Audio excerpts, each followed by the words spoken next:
అందరికీ నమస్కారం. రైతులు వారు పండించిన పంటలను అమ్ముకునేటప్పుడు వ్యాపారస్తులు తూకాలలో వాళ్ళని ఏ రకంగా మోసాలు చేస్తారు అన్నది ఈ చిన్న వీడియో ద్వారా మీకు వివరించడం జరుగుతుంది. వ్యాపారస్తులు ఇటువంటి కంప్యూటర్ స్కేల్ గ్రామాల్లోకి తీసుకొని వచ్చి తూకాలు చేస్తున్నారు కదా. ఈ కంప్యూటర్ స్కేల్లో కూడా ఏ రకాల మోసాలు జరుగుతాయి అన్నది ఇప్పుడు మనం చూద్దాము. కంప్యూటర్ స్కేలు మీరే తెచ్చుకోండి అని కూడా వ్యాపారస్తులు చెప్తారు. మనమే తెచ్చుకునేప్పటికీ కూడా ఏ రకంగా వాళ్ళు మోసం చేస్తారనేది మనం తెలుసుకుందాం. వ్యాపారస్తులు ఈ రకంగా సంచిని పూర్తిగా నింపి స్కేల్ మీద పెడతారు. ఈ విధంగా సంచి కాటా మీద పెట్టిన తర్వాత 45 కేజీల నికరానికి సంచిలోని కాయలు ఈ రకంగా తోడుతారు. ఈ మూట 45 కేజీలు అని చెప్పి వ్యాపారస్తులు వాళ్ళ హమాలి ద్వారా పక్కకు పెట్టడం జరుగుతుంది.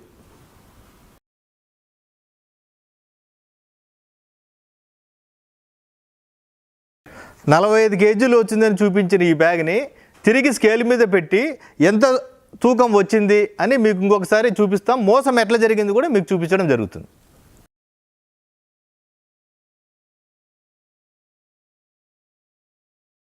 ఇంతకుముందు ఇదే బ్యాగే 45 కేజీలు తూంచారు. దీన్ని తిరిగి స్కేల్ మీద పెట్టడం ద్వారా వాస్తవంగా దీని తూకం 49 కేజీల 720 గ్రాములు వచ్చింది. మోసం ఎలా జరిగిందంటే, స్కేల్ మీద బస్తా పెట్టినప్పుడు ఈ రకంగా ఒక కాలుతో లుంగి కింది కట్టుకొని ఉంటారు. కాలుతో స్కేల్ని పైకి అనడం ద్వారా దీంట్లో బరువు 49 కేజీలు ఉన్న బరువు 45 కేజీలుగా చూపించడం జరుగుతుంది.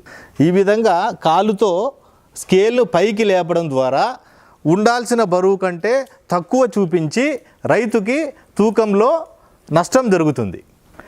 మరొక రకమైన మోసం ఏమంటే, చేతి ద్వారా పైనకి గట్టిగా పట్టుకొని ఇందులోని బరువుని ఉన్న బరువు కంటే తక్కువ చూపించి రైతుకి మోసం చేయడం జరుగుతుంది. 49 కేజీలు ఉన్న ఈ బస్తాని హమాలీలు చేతితో కొంచెం పైకి పట్టుకోవడం ద్వారా 43 కేజీలు మాత్రమే చూపించి ఈ రకంగా రైతులకి తూకంలో మోసం చేయడం జరుగుతుంది. కంప్యూటర్ స్కేల్లో జరిగే తూకాల మోసాల్లో మరొక ప్రధానమైనది ఏమంటే, వ్యాపారస్తులు వారు దాచిపెట్టుకున్న రిమోట్ ద్వారా దూరం నుండి ఉన్న బరువు కంటే తక్కువ బరువుని చూపించి రైతులని మోసం చేస్తారు. ఎక్కువ తూకాలు పెట్టిన బస్తాలను వ్యాపారస్తులు రైతులకు అనుమానం రాకుండా ఇందులో ఈ బస్తాలోని సరుకుని తోడేయడం కానీ లేకపోతే వెంటనే కుట్టేసేసి బండికి లోడ్ చేయడం కానీ చేస్తారు. ఈ కాలంలో కూడా రైతు పండించిన కుప్పను చూసి వ్యాపారస్తులు 100 బస్తాలు అయ్యే సరుకుని 80 బస్తాలకే ఒట్టుకు మాట్లాడి రైతులను మోసం చేస్తారు. ఎట్టి పరిస్థితుల్లోనూ రైతులు తమ సరుకుని ఒట్టుకు ఇవ్వకూడదు. ఖచ్చితంగా తూకం వేసే వారి సరుకుని అమ్మాలి. రైతులు తమ సరుకు అమ్మేటప్పుడు వ్యాపారస్తులు తీసుకొచ్చిన స్కేలు, అది కంప్యూటర్ స్కేల్ అయినా సరే, తూకానికి అనుమతించకూడదు. తూకాలలో ఇటువంటి మోసాలను అరికట్టడానికి రైతులు వారి సొంత స్కేలు లేకపోతే సంఘం స్కేలు ఉపయోగించి తమ సరుకుని రైతులే తూకం వేసి అమ్మాలి.